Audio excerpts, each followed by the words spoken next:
sa Facebook ngayon. Tingnan natin yung mga sitwasyon na talaga kahirap talagang unawaan ang mga bagay na ito na talagang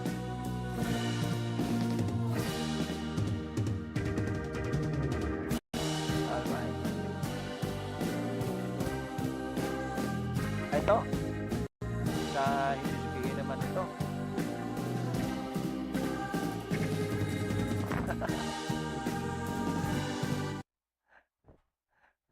Sa ABS-CBN, sabi dito sa ABS-CBN, iginiit ni Senate President Alan Cayetano, tuloy pa rin ang nangatak ng Blue Ribbon hearing sa ilalim ng liderato ng kanyang kapatid na si Senator Pia Cayetano sa Huwebes. Bukas yun na.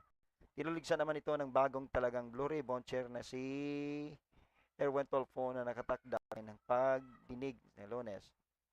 Alam nyo kasi ang ABS-CBN naman kasi ano to parang hirap ka nung, ay nako. sabi dito, mayroong message dito. Ano ba 'yun? Sabi ni Rito Diletor, Erwin Tolpo ngak ngak ngak ngak ka ng ngak, lumaki na lalo ang mukha mo. Hindi ka nahiya sa pinagsasabi mo, Erwin Tolpo. Tingnan mo ang mga dati yun yung pinagsalita, puro atake kay Kiko in the Vero. Tama yan, may video yun na ngayon nag-viral. Si Vero Trillanes ngayon kasama na kayo ni Trilling. Sorry. Grabe ka, pakapala na lang ng apog. Pakapala na lang ng mukha. Total, sanay naman kayo dyan. Kaya, post nyo pa. Erwin po, kakapal talaga ng mukha nyo. No? Gagawa talaga kayo ng illegal. Sabi ni Rafi Salinas. Ng illegal para lang pagtakpan mga kawalang hiyaan. Tama na, illegal talaga yung pag-change sa management. Kasi 12 lang dapat 13 Ginawa, binababoy nyo ang Senado, sa totoo lang, nakakahiya kayong magkapatid na komedyante nga. Oh, right. It's a komedyante. Ito yun tingnan nyo. Talagang, bakit tulpok ng kruba? Bendalo, sabi daw ni Rai. Bendalo. Grabe tao Yung tao na nagsasabi hindi lang mga talagang mga Filipino talaga nagsasabi na, no? Sabi ni Dante Valiente, Alan Peter, kaya laban tayo, sir. Alright. Sabi po ni JP Lopez, minali na ng minority yung batas. DDS man o hindi, basta Pilipino ka, wag ka tanga. Ay, sorry. Yeah. Hindi maganda yung kasi binasa ko, kasi nabasa ko nga, kalapastangan na yan sa taas. Protect Constitution, GP Lopez. Ito mga tao, hindi ito mga tawag nito. Totoong mga talaga nag-comment. Sabi ni Joyce Ann Villarreal, can you please set aside your political differences for once? Yes, no politic affiliation, no protecting power, full officials, no DDS, campaign, loyalist senators, just fairness, accountability, and doing what is right. Ang gulo na ng Senado ngayon, nakakaya na kayo. Taong bayan ang bumuto sa inyo, sana naman ibigay nyo ang narapat para sa mga tao, hindi para sa interes ng ilang tao lamang. Yes, tama po. Okay? Yes, I agree with Joy Jan Belardo. Kailangan po talaga nabuksan ang flood control. Let's set aside the politics. It is time to know. It is time to watch what is the real truth. Kailangan po natin marinig si Representative Martin Romualdez at si dating Representative Saldico. Kailangan po talaga ito. No. Lawyer versus Lawbinder. Sabi ni Abigail Hernandez Palibilio, John Paul De Leon, sabi na ate si Cayetano, parang sabi sa interest mo lang naman yan. Alright, sabi ni Richard Torres Consuelo, dapat sa susunod na requirements sa pagtakbo sa Senado at Kamara, mga abogado para tama, yes, I agree with you. Richard Torres Consuelo, abogado para di magiging katawa-tawa at di maging binding law. Alright. Sabi po ni Merlin Villanueva, Erwin, mental law pa more. Yung ginagawa mo sa Congress, di mo na kayang ulitin yon sa Senate kasi mapapaya ka ulit. Mm. Takot ang mga 12 maimbestigahan ang flood control. Yeah.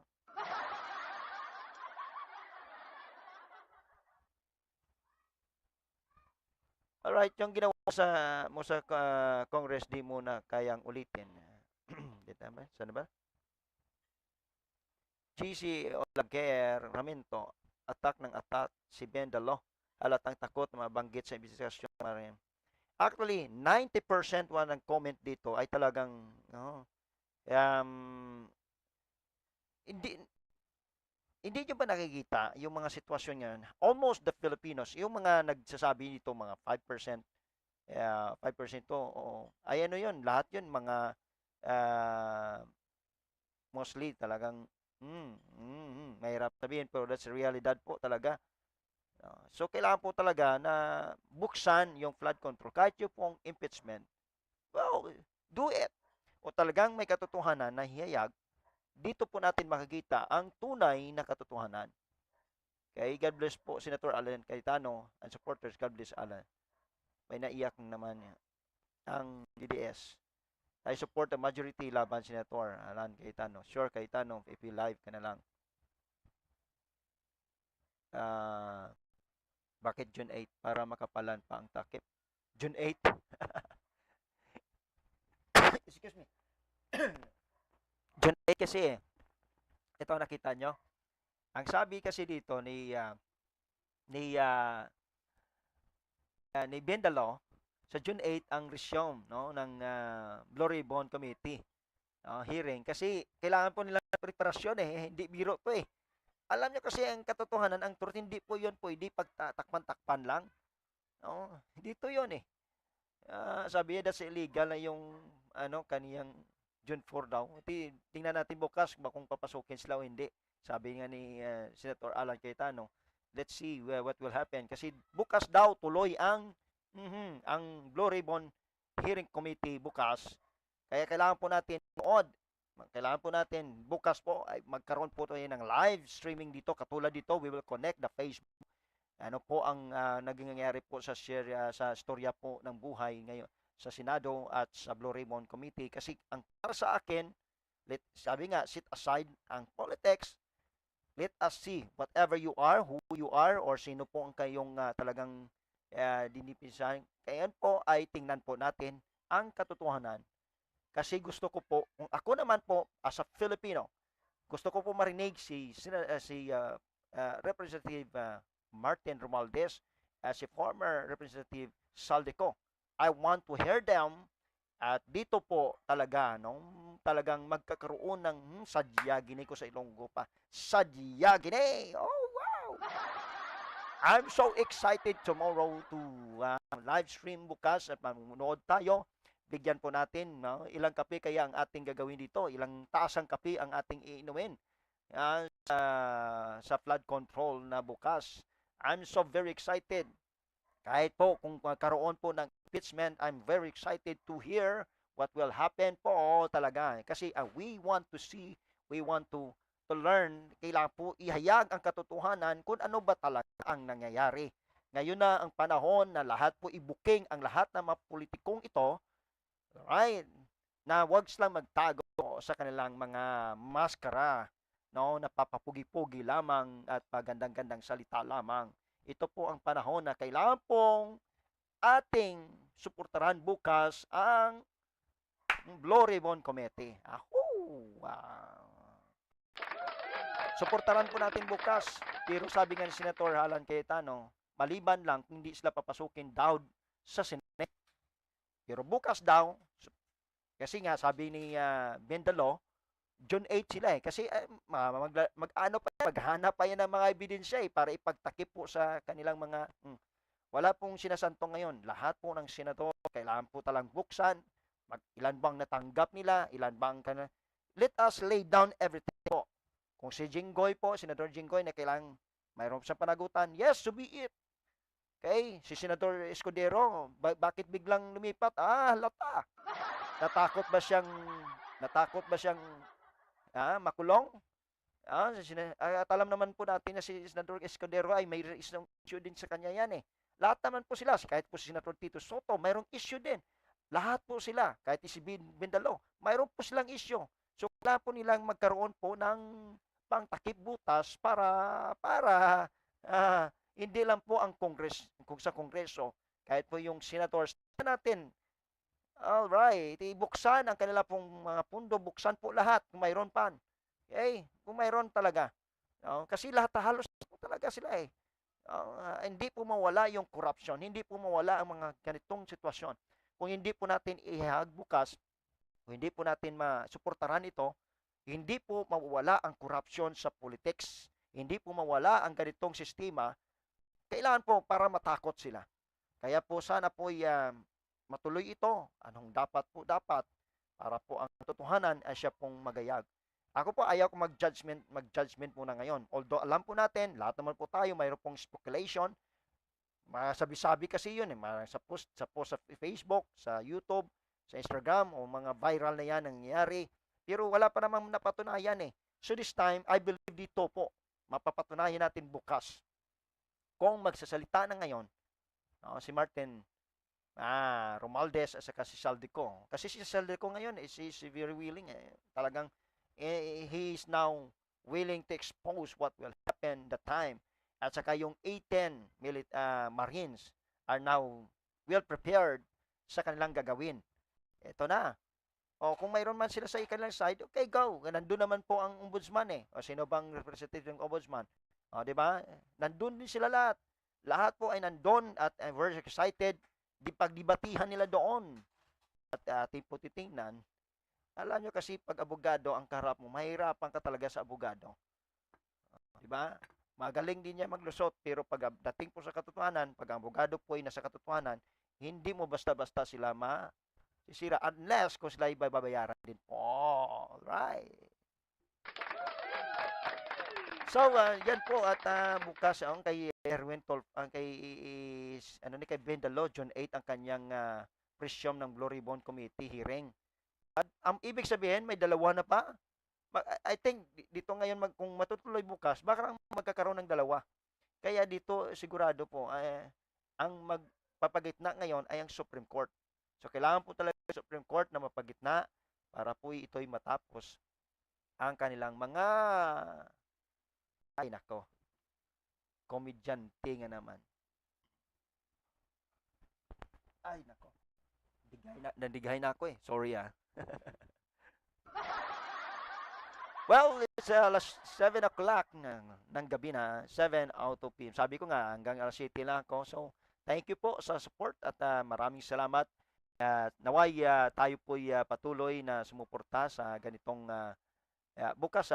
Bukas. So, tayo po'y ating pong bigyan diin ngayon ang bukas na ating pong pag-uusapan. I mean, ang patuloy po ang live stream natin bukas kung patungkol dito sa matuloy man o hindi, abangan po natin, magkaroon po tayo ng live stream. I think ma-early po tayo kasi hindi natin alam kung kailan po. I-connect natin yung Facebook through by OBS, K-Studio, and ninjam.com. And then, ano pang pwede magamit natin dito para po maging magandang ating mga pag-assist, pag-live stream dito pa sa mamagitan. Sana po maging maganda din po. Wag mong brown out. Maganda din po sana ang connection ng PLDT sa para po tayo makapag-enjoy po sa live stream. Watch tomorrow, okay?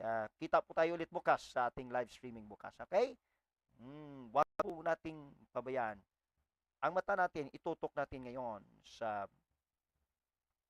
flood control na bubuksan. Sana po'y matuloy and we'll keep on praying para po'y matapos na ang lahat ng ito. Alright. Kasi Filipino ang naghihirap. Again, thank you for watching on me sa aking channel. At ito po'y napakapagtibo talaga ng Panginoon na natuloy po natin kung sana po'y mahayag na po ito. I believe in the Bible that truth shall prevail. At sabi nga naman ng Biblia, kung anong yung tinanim, ayon din po ang iyong aanhin. Kung dito man sa lupa ay manalo ka, tandaan mo, doon po sa harap ng Diyos, sabi po ni Apostol Pablo, it is appointed to man once to die, and after is judgment. So again, thank you for listening. Tomorrow bukas, magkaroon po tayo ng live streaming. I-connect natin yung Facebook para sa Blue Ribbon Committee. Ano man mangyari, we will connect this. Tayo po abangan po natin, manood po tayo. Ano po ang mangyari. So, here in YouTube, my channel, Share Your Story, Ronnie Harbel. Let's go tomorrow. Abangan natin ito. We will try, agahan natin kasi baka maaga mag-umpisa niya. Okay? Sigurado hanggang maghapon na naman ang talakay at malaking debate yun. Kasi nandun din po ang mga ombudsman, nandun din po yung si Martin Valdez, sana makadalo din. At sabi pa nila daw magkakaroon po ng online Saldico. Ito po kasi inabangan ng bawat Pilipino. Ito pong ating inabangan. Sitaside po natin. Remember, sitaside po natin ang politika muna. Sitaside po natin kung anong klaseng kulay. Pink ka man, pula ka man, green ka man. Right? Pero ako, tiyak. Tingnan natin ang mangyayari bukas. Let's see what the truth speak to us.